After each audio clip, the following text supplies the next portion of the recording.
ಸೂರಜ್ ತುಂಬಾ ದಿನಗಳ ಬಳಿಕ ಬೆಂಗಳೂರಿನಿಂದ ಪಕ್ಕದ ಮನೆ ಆಂಟಿ ರೇವತಿಯನ್ನ ನೋಡಲು ಅವಳ ಮನೆಗೆ ಬರ್ತಾನೆ. ಅವನು ಬರುವಾಗ ಬೆಳಿಗ್ಗೆ 7 ಗಂಟೆ ಆಗಿರುತ್ತೆ. ಅವನು ಬಂದವನೇ ಮನೆ ಹೊರಗಡೆ ಇರೋ ನಲ್ಲಿಯಿಂದ ಕಾಲನ್ನ ತೊಳ್ಕೊಂಡು ಒಳಗಡೆ ಬರ್ತಾನೆ. ಆಗ ರೇವತಿ ಸ್ನಾನ ಮಾಡಿ ದೇವರಿಗೆ ಪೂಜೆ ಮಾಡ್ತಿರ್ತಾಳೆ. ಅವನು ಅವಳ ಪೂಜೆಗೆ ಡಿಸ್ಟರ್ಬ್ ಮಾಡದೆ ತನ್ನ ಬ್ಯಾಗನ್ನ ಒಂದು ಸೈಡಿನಲ್ಲಿಟ್ಟು ಸೋಫಾದ ಮೇಲೆ ಕೂತ್ಕೋತಾನೆ. ಅವಳು ಪೂಜೆ ಮಾಡುವಾಗಲೇ ಯಾರೋ ಬಂದ್ರು ಅಂತನ್ನಿಸಿ ಹಿಂದಿ ತಿರುಗಿ ನೋಡಿ ಸೂರಜ್ ಬಂದಿರೋದನ್ನ ನೋಡಿ ಅವಳು ತುಂಬಾನೇ ಖುಷಿಯಾಗ್ತಾಳೆ. ನಂತರ ಅವಳು ದೇವರಿಗೆ ಮಂಗಳಾರತಿ ಮಾಡಿ ಆರತಿನ ಸೂರಜ್ಗೆ ಕೊಡಲು ಬರ್ತಾಳೆ. ಅವನು ಮಂಗಳಾರತಿನ ತಗೊಳ್ತಾನೆ. ಆಗ ರೇವತಿ ಅವನ ಹಣೆಗೆ ಕುಂಕುಮ ಇಡ್ತಾ, ಏನೋ ಹೇಳ್ದೆ ಕೇಳ್ದೆ ಬಂದ್ಬಿಟ್ಟಿದ್ದೀಯಾ, ಚೆನ್ನಾಗಿದ್ದೀಯಾ, ನೀನ್ ಬಂದಿದ್ದು ನನ್ಗೆ ತುಂಬಾ ಖುಷಿಯಾಯಿತು ಕಣೋ ಅಂತಾಳೆ. ಆಗ ಸೂರಜ್, ನನ್ಗೆ ನಿಮ್ಮನ್ನ ನೋಡ್ಬೇಕನ್ನಿಸ್ತಾ ಆಂಟಿ, ಹಾಗಾಗಿ ಬಂದ್ಬಿಟ್ಟೆ. ನಾನಿಲ್ಲಿಗೆ ಬರ್ತೀನಿ ಅಂತ ನನ್ಗೂ ಗೊತ್ತಿರ್ಲಿಲ್ಲ ಅಂತಾನೆ. ಹಾಗೆ ಹೇಳ್ತಾ ಅವನು ರೇವತಿಯನ್ನ ಚೆನ್ನಾಗಿ ಗಮನಿಸ್ತಾನೆ. ಮೊದಲೇ ಅವಳು ಅಪ್ಸರೆ, ಈಗ ನೋಡಿದ್ರೆ ಅವಳ ಎದೆಗಳು ಹಿಂದಿನಿಗಿಂತಲೂ ದೊಡ್ಡಾದಂಗೆ ಕಾಣಿಸ್ತಿದೆ. ಅಂಕಲ್ ಚೆನ್ನಾಗಿ ಕೆಲಸ ಮಾಡ್ತಿದ್ದಾರೆ ಅನ್ಸುತ್ತೆ. ಇಂಥ ಸುಂದರಿನ ಹೆಂಡ್ತಿಯಾಗಿ ಪಡೆದ ಅವರೇ ಅದೃಷ್ಟವಂತರು ಅಂತ ಅಂದ್ಕೋತಿರ್ತಾನೆ. ಮತ್ತೆ ದೇವರ ಕೋಣೆಗೆ ಹೋದ ರೇವತಿ ಪಕ್ಕದಲ್ಲಿ ಮಂಗಳಾರತಿಯನ್ನಿಟ್ಟು ದೇವರಿಗೆ ಕೈ ಮುಗಿತಾ ನಿಂತ್ಕೋತಾಳೆ. ಆಗ ಅವಳ ಸೀರೆ ಸೆರಗು ಗಾಳಿಯಲ್ಲಿ ಹಾರಿ ಮಂಗಳಾರತಿಯ ಬೆಂಕಿ ಅದಕ್ಕೆ ತಾಗಿ ಟಕ್ಕಂತ ಬೆಂಕಿ ಹತ್ಕೊಳ್ಳುತ್ತೆ. ಆಗ ಅದನ್ನ ನೋಡಿದ ಸೂರಜ್ ಗಾಬರಿಯಿಂದ ಅಯ್ಯೋ ಆಂಟಿ ಅಂತ ಕೂಗ್ತಾ ಅವಳ ಸೀರೆಯನ್ನೆಲ್ಲ ಬಿಚ್ಚಿ ದೂರಕ್ಕೆ ಬಿಸಾಡ್ತಾನೆ. ಆ ಸೀರೆ ಬೆಂಕಿಯಲ್ಲಿ ಪೂರ್ತಿ ಸುಟ್ಟು ಕರ್ಕಲಾಗುತ್ತೆ.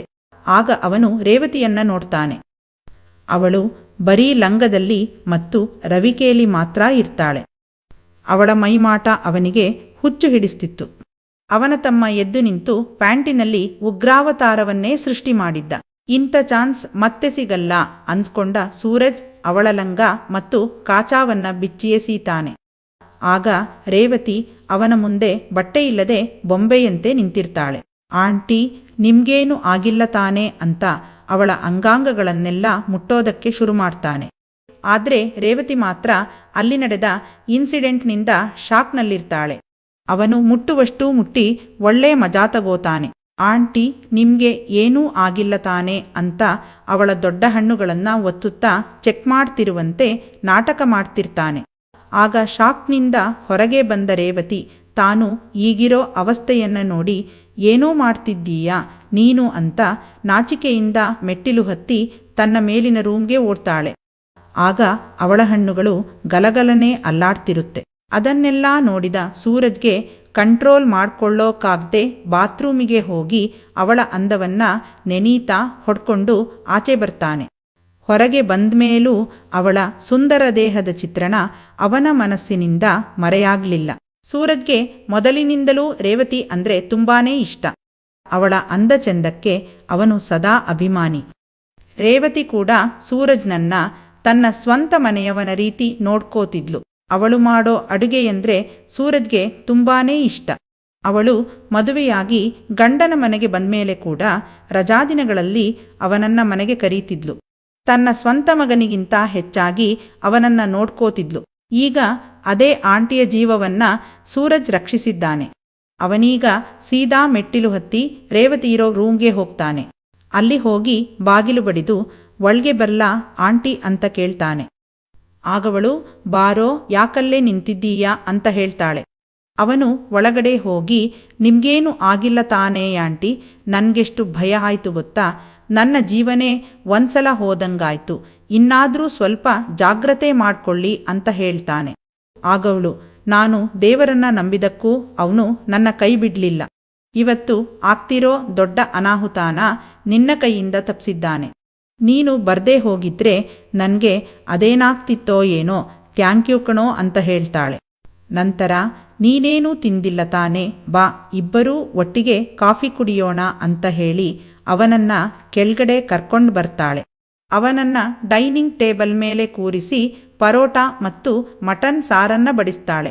ಅವನು ಅದನ್ನ ತಿನ್ನುತ್ತಾ, ಆಂಟಿ, ನಿಮ್ಮ ಕೈರುಚಿ ಅಂದ್ರೆ ಕೈರುಚಿ, ಇಂಥ ಊಟ ತಿಂದೆ ಎಷ್ಟು ದಿನ ಆಯ್ತು ಗೊತ್ತಾ, ತುಂಬಾ ಚೆನ್ನಾಗಿದೆ ಅಂತಾನೆ. ಅವನ ಹೊಗಳಿಕೆಯ ಮಾತುಗಳನ್ನ ಕೇಳಿಸಿಕೊಂಡ ರೇವತಿ, ನೀ ನನ್ನ ಗಂಡನಾಗಿದ್ರೆ ಚೆನ್ನಾಗಿರ್ತಿತ್ತು ಕಣೋ, ಆದ್ರೆ ಏನ್ಮಾಡೋದು, ಅದು ನನ್ನ ಹಣೆ ಬರದಲ್ಲಿ ಬರ್ದಿಲ್ಲ. ನನ್ನ ಗಂಡ ಯಾವತ್ತೂ ನನ್ನ ಅಡುಗೆನ ಹೊಗಳಿಯೇ ಇಲ್ಲ. ಕೆಲವೊಮ್ಮೆ ಹೊರಗಡೆನೇ ತಿಂದ್ಕೊಂಡು ಬರ್ತಾರೆ. ನನ್ಗೆಷ್ಟು ಬೇಸರ ಆಗುತ್ತೆ ಗೊತ್ತಾ. ನಾನು ಎಷ್ಟು ಪ್ರೀತಿಯಿಂದ ಅವರಿಗೋಸ್ಕರ ಅಡಿಗೆ ಮಾಡ್ತೀನಿ, ಆದ್ರೆ ಅವರಿಗೆ ಅದ್ಯಾವುದೂ ಗೊತ್ತಾಗಲ್ಲ ಅಂತಾಳೆ. ಅವಳ ಮಾತುಗಳನ್ನ ಕೇಳಿಸಿಕೊಂಡ ಸೂರಜ್ಗೆ ಗೊತ್ತಾಗುತ್ತೆ ಗಂಡ ಹೆಂಡತಿಯ ಮಧ್ಯೆ ಅಷ್ಟೊಂದು ಸಾಮರಸ್ಯ ಇಲ್ಲ ಅಂತ. ಅವನು ಮನದೊಳಗೆ ಖುಷಿ ಪಡೋಕೆ ಶುರು ಮಾಡ್ತಾನೆ. ನಂತರ ಅವರಿಬ್ರೂ ತಿಂಡಿ ಮುಗಿಸಿ ಸೋಫಾದ ಮೇಲೆ ಕೂತ್ಕೋತಾರೆ. ಆಗ ತನ್ನ ಬ್ಯಾಗಿನಲ್ಲಿರೋ ಲ್ಯಾಪ್ಟಾಪ್ ಅನ್ನ ತಂದ ಸೂರಜ್ ಕೆಲಸ ಮಾಡೋಕೆ ಶುರು ಮಾಡ್ತಾನೆ. ಅವನು ಕೆಲಸ ಮಾಡ್ತಿರೋದನ್ನ ನೋಡಿದ ರೇವತಿ ತಿನ್ನಲು ಒಣಗೋಡಂಬಿ ಮತ್ತು ಬಾದಾಮಿಯನ್ನ ತಂದು ಕೊಡ್ತಾಳೆ. ಸ್ವಲ್ಪ ಸಮಯದಲ್ಲಿ, ನಾನು ಬಟ್ಟೆ ಒಗೆಯೋಕೆ ಹೋಗ್ತಿದ್ದೀನಿ ಕಣೋ, ನಿಂದು ಯಾವುದಾದ್ರೂ ಒಗೆಯೋ ಬಟ್ಟೆ ಇದ್ರೆ ಕೊಡು, ಹಾಗೆ ನೀನೀಗ ಹಾಕೊಂಡಿರೋ ಕಾಚಾನೂ ಕೂಡ ಕೊಡು, ಒಗಿತೀನಿ ಅಂತ ಹೇಳ್ತಾಳೆ. ಆಗ ಸೂರಜ್, ನೀವು ನನ್ನ ಕಾಚಾನ ಒಗೆಯೋದು ಬೇಡ ಆಂಟಿ, ಅದನ್ನ ನಾನೇ ವಾಶ್ ಮಾಡ್ಕೋತೀನಿ, ನೀವು ನನ್ನ ಬೇರೆ ಬಟ್ಟೆನ ವಾಶ್ ಮಾಡಿ ಅಂತ ಹೇಳ್ತಾನೆ. ಆಗವಳು, ಹೇ ಯಾಕೋ ಹಾಗೆ ಹೇಳ್ತಿದ್ದೀಯಾ, ನೀ ನನ್ನ ಮನೆಯವನ ಸಮಾನ ಕಣೋ, ನಿನ್ನ ಕಾಚ ಒಗೆಯೋದ್ರಲ್ಲಿ ನನ್ಗೇನೂ ಸಮಸ್ಯೆ ಇಲ್ಲ, ಬೇಗ ಕೊಡು ಅಂತ ಹೇಳ್ತಾಳೆ. ಅವನು ಸರಿಯಂತ ರೂಮ್ಗೆ ಹೋಗಿ ಕಾಚ ತೆಗೀತಿರ್ತಾನೆ. ಆಗ ಒಂದು ಹಾವು ಕಿಟಕಿಯಿಂದ ಒಳಗಡೆ ಬರುತ್ತೆ. ಅವನಿಗೆ ಬಾಲ್ಯದಿಂದಲೂ ಹಾವಂದ್ರೆ ಭಯ ಇರೋದ್ರಿಂದ ಅಯ್ಯೋ ಹಾವು ಅಂತ ಹಾಗೆ ಕೆಳಗಡೆ ಓಡಿ ಬರ್ತಾನೆ. ಆಗ ರೇವತಿ ಏನು ಅಂತ ನೋಡಿದಾಗ ಸೂರಜ್ ಚಡ್ಡಿ ಇಲ್ಲದೆ ತನ್ನ ತಮ್ಮನನ್ನ ಗಲಗಲ ಅಲ್ಲಾಡ್ಸ್ಕೊಂಡು ಮೆಟ್ಟಿಲಿಳಿದು ಓಡಿ ಬರ್ತಿರ್ತಾನೆ. ಅವನು ಬಂದವನೇ ರೇವತಿಯನ್ನ ತಬ್ಬಿಕೊಂಡು ರೂಮ್ನಲ್ಲಿ ಹಾವಿದೆ ಆಂಟಿ ಅಂತ ಭಯದಿಂದ ಹೇಳ್ತಾನೆ. ಅವಳು ಏನೂ ಮಾಡದೆ ಸುಮ್ಮನೆ ನಿಂತಿರ್ತಾಳೆ, ಯಾಕಂದ್ರೆ ಅವನ ತಬ್ಬುಗೆ ಅವಳಿಗೆ ಹಿತ ಅನಿಸ್ತಿರುತ್ತೆ. ಅದು ಅಲ್ಲದೆ ಸೂರಜ್ನ ಸೈತಾನ ತಮ್ಮ ಅವಳ ಬಂಡೆಗೆ ತಾಕ್ತಿರುತ್ತೆ. ಅವಳು ಅಷ್ಟು ದೊಡ್ಡ ಸಾಮಾನನ್ನ ನೋಡಿ ಶಾಕ್ನಲ್ಲಿರ್ತಾಳೆ. ನಂತರ ಅವನು ಅಲ್ಲಿದ್ದ ಟವೆಲನ್ನ ಸುತ್ಕೊಂಡು ಸ್ವಾರಿಯಾಂಟಿ ಅಂತ ಹೇಳ್ತಾನೆ. ಅವಳು ಪರವಾಗಿಲ್ಲ ಕಣೋ ಅಂತಾಳೆ. ಮತ್ತೆ ಇಬ್ಬರೂ ಹೋಗಿ ಅಲ್ಲಿರೋ ಹಾವನ್ನ ಓಡಿಸ್ತಾರೆ. ಹಾವು ರೂಮ್ನಿಂದ ಹೊರಗೆ ಹೋದ್ರೂ ಸೂರಜ್ನ ಹಾವು ಅವಳ ಮನಸ್ಸಿನಲ್ಲಿ ಅಚ್ಚಳಿಯದೇ ಉಳಿದಿರುತ್ತೆ. ಅದೇ ಮೊದಲ ಬಾರಿಗೆ ಅವಳು ಅವನ ಮೇಲೆ ಮೋಹಿತಳಾಗ್ತಾಳೆ. ಈಗವಳು ಅವನನ್ನ ನೋಡುವ ದೃಷ್ಟಿಕೋನವೇ ಬೇರೆಯಾಗಿರುತ್ತೆ. ಆ ಸಮಯದಲ್ಲಿ ಲಿಂಗಣ್ಣ ಮನೆಗೆ ಬರ್ತಾನೆ. ಮನೆಯ ಸುತ್ತಮುತ್ತ ತುಂಬಾನೇ ಹುಲ್ಲುಗಳು ಬೆಳೆದಿರೋದ್ರಿಂದ ಅವುಗಳನ್ನ ಕಟ್ ಮಾಡಿ ಕ್ಲೀನ್ ಮಾಡೋ ಕೆಲ್ಸಾನ ಲಿಂಗಣ್ಣನಿಗೆ ವಹಿಸಿರ್ತಾರೆ. ಅವನು ಬಂದವನೇ ತನ್ನ ಮಿಷೇನಿನ ಮೂಲಕ ಹುಲ್ಲುಗಳನ್ನು ಕಟ್ ಮಾಡೋಕೆ ಶುರು ಮಾಡ್ತಾನೆ. ರೇವತಿ ಮತ್ತು ಸೂರಜ್ ಇಬ್ರಿಗೂ ಮನೆಯಲ್ಲಿ ಬೇಜಾರಾಗ್ತಿದ್ದಿದ್ರಿಂದ ಅವರಿಬ್ರು ಲಿಂಗಣ್ಣ ಹುಲ್ಲು ಕಟ್ ಮಾಡೋದನ್ನ ನೋಡ್ತಿರ್ತಾರೆ. ಆಗ ಮಿಷನ್ಗೆ ಸಿಕ್ಕ ಒಂದು ಕಲ್ಲು ತುಂಬಾ ಫಾಸ್ಟಾಗಿ ಬಂದು ರೇವತಿಯ ಸೊಂಟದ ಮೇಲೆ ಬೀಳುತ್ತೆ. ಅವಳಿಗೆ ತುಂಬಾನೇ ನೋವಾಗುತ್ತೆ. ಆಗ ಸೂರಜ್ ರೇವತಿಯನ್ನ ಒಳಗೆ ಕರ್ಕೊಂಡು ಬರ್ತಾನೆ. ಆಗ ರೇವತಿ, ನನ್ಗೆ ಸರಿಯಾಗಿ ಏಟ್ ಬಿದ್ದಂಗನ್ನಿಸ್ತಿದೆ ಕಣೋ, ನಾವಿಬ್ರೂ ಮೇಲೆ ಕೋಣೆಗೆ ಹೋಗೋಣ, ಅಲ್ಲಿ ಏನಾಗಿದೆ ಅಂತ ಸರಿಯಾಗಿ ನೋಡಿ ಹೇಳು ಅಂತ ಹೇಳ್ತಾಳೆ. ಅವನು ಅವಳ ಕೈ ಹಿಡಿದು ಕರ್ಕೊಂಡು ಬಂದು ಮಂಚದ ಮೇಲೆ ಕೂರಿಸ್ತಾನೆ ಮತ್ತು ಏನಾಗಿದೆ ನೋಡೋಣ ಅಂತ ಅವಳ ಸೀರೆಯನ್ನ ಸ್ವಲ್ಪ ಸರಿಸಿ ನೋಡ್ತಾನೆ. ಆಗವನಿಗೆ ಅಲ್ಲಿ ಏನೂ ಕಾಣಿಸಲ್ಲ. ಅವನು ಏನೂ ಕಾಣಿಸ್ತಿಲ್ಲ ಆಂಟಿ, ಇನ್ನೂ ಸ್ವಲ್ಪ ಸೀರೆನ ತೆಗೀಲಾ ಅಂತ ಕೇಳ್ತಾನೆ. ಅವಳಿಗೂ ಕೂಡ ಅದೇ ಬೇಕಾಗಿತ್ತು, ಸರಿ ತೆಗೆದು ನೋಡು ಅಂತ ಹೇಳ್ತಾಳೆ. ಆಗವನು ಅವಳ ಪೂರ್ತಿ ಸೀರೆಯನ್ನ ತೆಗೆದುಹಾಕ್ತಾನೆ. ಆಗಲೂ ಕೂಡ ಅವನಿಗಲ್ಲಿ ಯಾವ ಗಾಯಾನೂ ಕಾಣಿಸಲ್ಲ. ಆಂಟಿ, ಗಾಯ ಒಳ್ಗಾಗಿದೆ ಅನ್ಸುತ್ತೆ, ನಿಮ್ಮ ಲಂಗಾನ ತೆಗೀಲಾ ಅಂತ ಕೇಳ್ತಾನೆ.